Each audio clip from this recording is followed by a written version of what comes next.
Hello दोस्तों, welcome to my YouTube channel aviation tech. आज की वीडियो में हम बात करेंगे थ्रेशोल्ड की मार्किंग्स के बारे में। थ्रेशोल्ड होता क्या है, उसकी मार्किंग कैसे होती है, उसके जो स्ट्रिप्स होते हैं वो अलग अलग नंबर्स के क्यों होते हैं। तो चलिए देखते हैं। पहले देखते हैं थ्रेशोल्ड होता क्या है। जैसे सपोज करिए ये रनवे आपका देख रहे होंगे, ये जो फिगर मैंने दिखाया है ये आपका रनवे है। तो रनवे का जो स्टार्टिंग पोर्शन होता है, यानी कहाँ से रनवे स्टार्ट होता है, उस चीज़ को डिनोट करने के लिए एक मार्किंग का हम लोग इस्तेमाल करते हैं। इस मार्किंग को ही हम लोग थ्रेशोल्ड मार्किंग कहते हैं। यानी इसी जगह से हमारा रनवे स्टार्ट होता है और इसी जगह से लैंडिंग प्रोसेस या टेक ऑफ प्रोसेस स्टार्ट करते हैं। और इस फिगर में जैसे आप देख रहे होंगे कि यहाँ पे अलग नंबर्स के हमारे, जैसे यहाँ पे 1 2 3 4 5 6 रनवे सेंटर लाइन के लेफ्ट साइड है और 6 स्टेप्स हमारे रनवे सेंटर के राइट साइड में है। दूसरे फिगर में आप देखेंगे जबकि अलग है, इसमें 5 है। तो ऐसा क्यों है? तो इसका एक रीज़न है कि हमारा जो रनवे का जो विड्थ है हर जगह सेम नहीं होता है। हम अपने यूज़ के अकॉर्डिंग ही रनवे के विड्थ को बनाते हैं। कभी किसी छोटे एयरपोर्ट्स पे देखे होंगे रनवे का विड्थ तो कम होता है। बड़े एयरपोर्ट्स में जो इंटरनेशनल एयरपोर्ट्स हैं उनके विड्थ ज़्यादा होती है, क्योंकि वहाँ पे बड़े बड़े एयरक्राफ्ट्स को लैंड कराना पड़ता है। छोटे एयरपोर्ट्स पे जहाँ पे इंटरनेशनल नहीं होते हैं या फिर बहुत ही कम लैंडिंग होते हैं छोटे एयरक्राफ्ट से, या उनके नंबर ऑफ पैसेंजर्स कम होते हैं, तो वहाँ छोटे एयरक्राफ्ट को ही हम लोग मूवमेंट करते हैं वहाँ पे। तो उस जगह पे हमें छोटा रनवे या फिर जो रनवे की विड्थ कम होती है उसी से ही हमारा काम चल जाता है। तो उस पॉइंट पे हमें जो स्ट्रिप्स है वो अलग हो जाते हैं, यानी नंबर ऑफ स्ट्रिप्स जो होते हैं थ्रेशोल्ड में वो अलग होते हैं। तो यहाँ पे जैसे मैंने टेबल दिया है, इस टेबल के अकॉर्डिंग हमारे नंबर ऑफ स्टेप्स डिसाइड होते हैं। जैसे अगर रनवे की विड्थ अगर 18 मीटर है तो उसमें 4 स्टेप्स ही काम करेंगे, यानी होने चाहिए।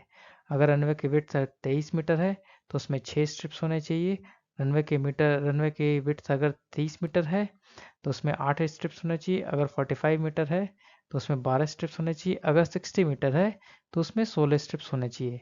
16 स्टेप्स या फिर 12 स्टेप्स जैसे कैसे होने चाहिए, ये अगर रनवे है ऐसे, तो रनवे के सेंटर लाइन में, जैसे सेंटर लाइन हो गया, इसके लेफ्ट साइड जैसे 16 का मान लीजिए, तो 8 स्ट्रिप इधर होंगे और 8 स्ट्रिप इधर होंगे, तब जाके टोटल 16 स्ट्रिप होगा।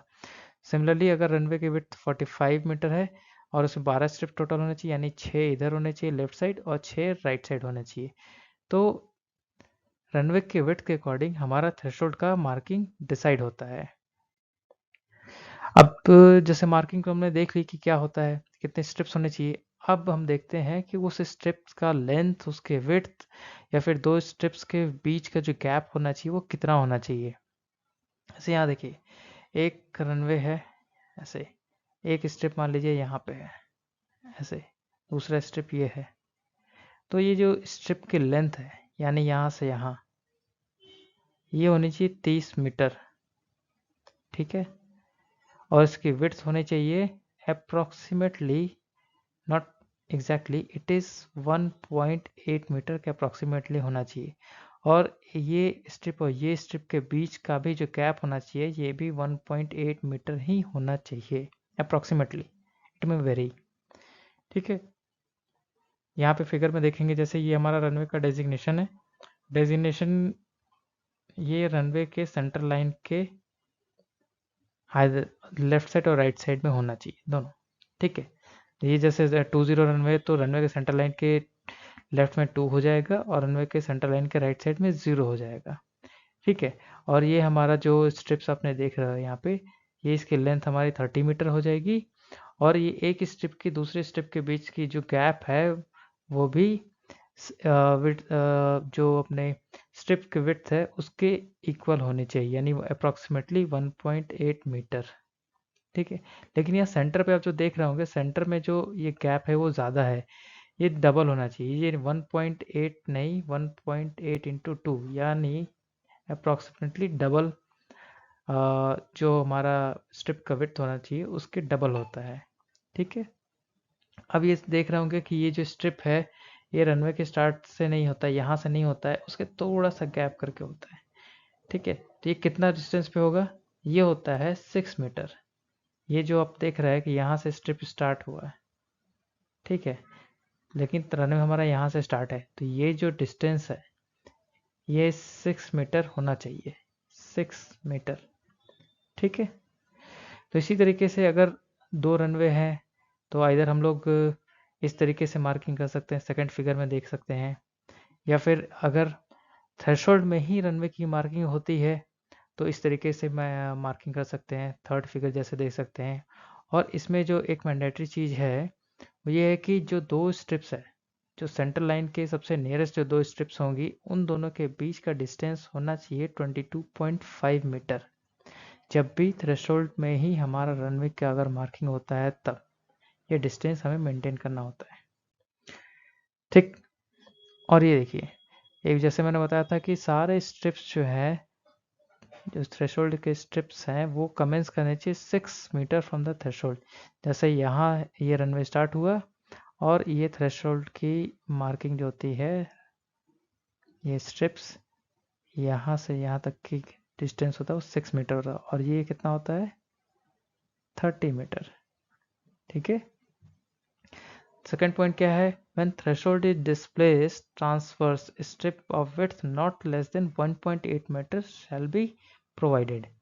सपोज करिए ये आपका रनवे है, ये आपका रनवे है,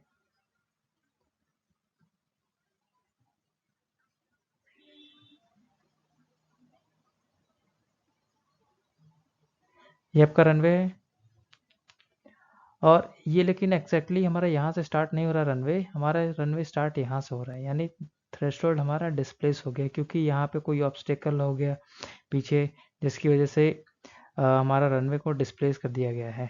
ठीक है, तो स्ट्रिप्स जो है यहाँ पे स्टार्ट होगी ऐसे, ये थ्रेशोल्ड हो गया यहाँ से, थ्रेशोल्ड का ये ट्रांसवर्स मार्किंग होता है ये, और इस ट्रांसवर्स मार्किंग का भी जो हमारा विड्थ होता है इससे भी 1.8 मीटर का होगा ये विड्थ, ये थ्रू आउट द रनवे के विड्थ के इक्वल होगा। और यहाँ से हम लोग 6 मीटर का गैप लेके रनवे के जो स्ट्रिप्स है यानी थ्रेशोल्ड के जो स्ट्रिप्स हैं उसकी मार्किंग करेंगे। और जैसे बताया था कि जो सेंटर में जो होगा, सेंटर में जो स्ट्रिप्स तो होंगे उन दोनों के बीच का गैप होगा 2 times of the width of the strip और विड्थ ऑफ द गैप। ठीक है, यानी 1.8 इंटू 2 मीटर। ओके, फिर एक और चीज़ मैंने बताया था, जो थर्ड फिगर था, रनवे का डेजिग्नेशन अगर विद इन द थ्रेशोल्ड है तो जो 2 स्ट्रिप्स होते हैं उनके बीच का जो गैप होगा, जो सेंटर लाइन के जो सबसे करीब जो 2 स्ट्रिप्स होंगे उनके बीच का जो गैप होगा वो 22.5 मीटर होगा। ओके, और when the runway designation is within the threshold marking there shall be minimum of 3 strips on each side of the runway central line।